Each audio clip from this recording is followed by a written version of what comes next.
Beginning in 1934, changes to the policies of dealing with Indians started with the Indian Reorganization Act to the current Leave No Child Behind program of today. Improvements are being made in which the quality of education is being offered for Indian people. But why is this important? Well, one good reason is that language loss compromises tribal identity. In one of my last statements, I noted that the Indian Reorganization Act. Well, this law made it mandatory for those schools to teach culture and language to their students. It was mandated by the U.S. government. It is my opinion that when we as Native people lose sight of our culture specifics in ourselves, we lose the needed balance of social interactions, morality, and in the physical sense, the way that we look at the world. When we lose those things, we lose ourselves. Well, tribal identities resurfaced as a result of some of these improvements between the U.S. government and Native people. My family decided to petition the government for recognition approximately 20 years ago. Within the last 5 years, the culture and language program has been an important objective to our tribe to help sustain individual tribal identity. For 7 months of the year, starting in April, our tribe conducts cultural and language classes at the Kunkau Lake up Highway 70 in Kunkau area there. My involvement started about 3 years ago when I too became a little bit more active in the tribal affairs. When it became apparent to the tribe that I had studied under Mary, the language under Mary, and was proficient enough in the language, they decided to utilize me into their program. With the resources of old documents and new opportunities of research, our knowledge of this almost extinct language started bouncing back. And within the past 3 years, we've seen approximately 40 individuals now, mostly children, participating in the program. Easier to teach the young ones than it is the older ones. But I jumped ahead of myself with Mary Wagner Jones. I didn't mention that she came from a bilingual family, actually trilingual if you counted English. Her father, like my grandfather, was Kunkau Maidu, while her mother's people were Southern Maidu. So basically the same type of people, but with two different dialects. So what happened, what occurred to me was that what she was teaching me was a result of that bilingual setting in her house. So she was not only teaching me the dialect from this river area here, but in southern Maidu country as well. And that wasn't going to work for us. We try to, it's not that I'm opposed to learning the southern Maidu way, but I think first I need to learn the Kunkau way. So it created a problem for us, because then we didn't know which way we were going to have to turn with the research. And then also what we were seeing was there was problems with the formatting and the phonetics. Their phonetics are a little bit different than ours. So we wanted to try to enrich our dialect even more so. But that's where the development really started to happen at that point. Because of the concern for the rapid decline of native speakers, universities began programs to catalog and archive earlier studies, as well as the newer linguistic studies being conducted. Non-profit organizations such as ICLS, the Advocates for Indigenous California Language Survival, located in Berkeley, were created to help with the funding. They started master apprenticeship language programs, as well as holding annual conferences where tribal people and tribes could send representatives to participate. This year, in 2012, our tribe sent representatives to the Breath of Life Conference with linguist Dr. Sherry Tatch, graduate student Louis Lawyer, Matthew, and myself. We all attended. And together we took to revisiting the Koyomk dialect. We studied the prior linguistic mistakes and started to apply proper formatting, utilizing the IPA, the International Phonetics Alphabet System. And that's a system that only a handful of linguists had utilized at that point. One of the late 20th century linguists that utilized the IPA was Dr. Russell Altan. In his 1967 dissertation paper on the Koyomk language, Dr. Altan defines a scientific approach to phonetics in terms of the consonants and vowels typical of our dialect.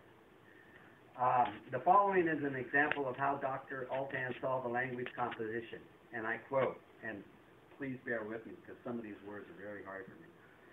The consonant phonemes consist of three series of stops: imploded, glottalized, and plain, of which the imploded stops occur in bilabial and apico-alveolar position. The glottalized and bilabial, apico-alveolar, palatal, velar, glottal position, etc., etc., etc. It got to be real strange for me to read all this stuff, and it was very foreign to me. What I was about to study was not what I had anticipated. All I really wanted to do was become proficient in my own dialect and not really be focusing on how my tongue was sitting in my mouth, whether it was up on top or below, or how my breath was coming out. But luckily, DNA kicked in.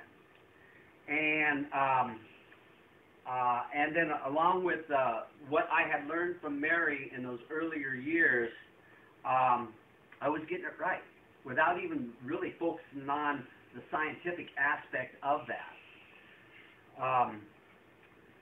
Even our modern day linguists have problems with certain syllables, and Dr. Tash and I have come to an agreement.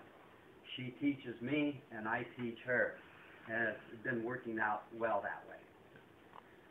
Language is also the means of expressing thoughts, and as I studied the language of the ancients, I found myself looking back at a time when life was simple. Auntie Vera Clark, who lived to be 105 years of age, told me about the early days of her youth and the language used around her home. Comments such as, "I love you," were not typical in our dialect.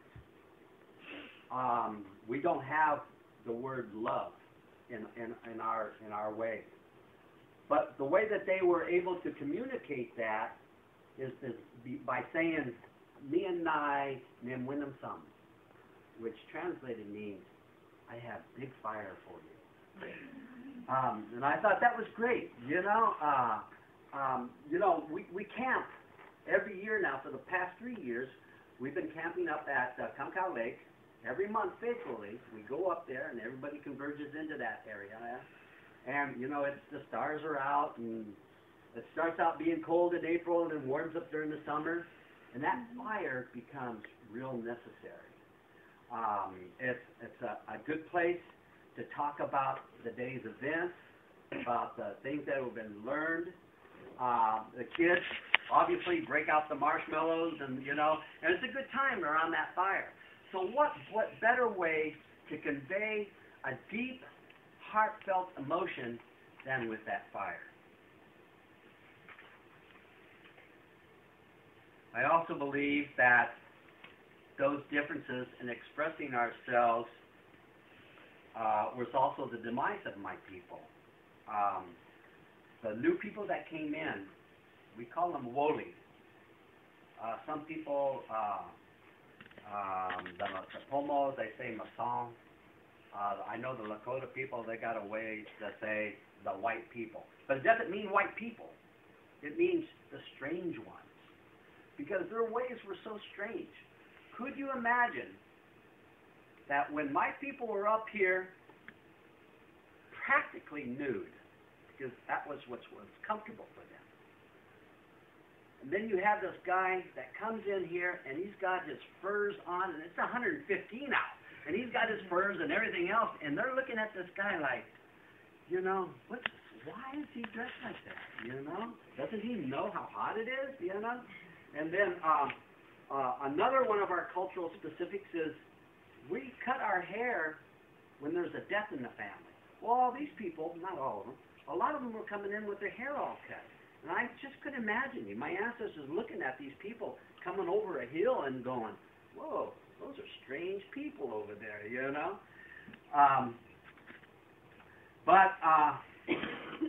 So their values were different than ours. As I studied these old world concepts, I found it hard to understand myself. My world was also intertwined with the new. I was a lot different than my ancestors. I am a lot different than my ancestors.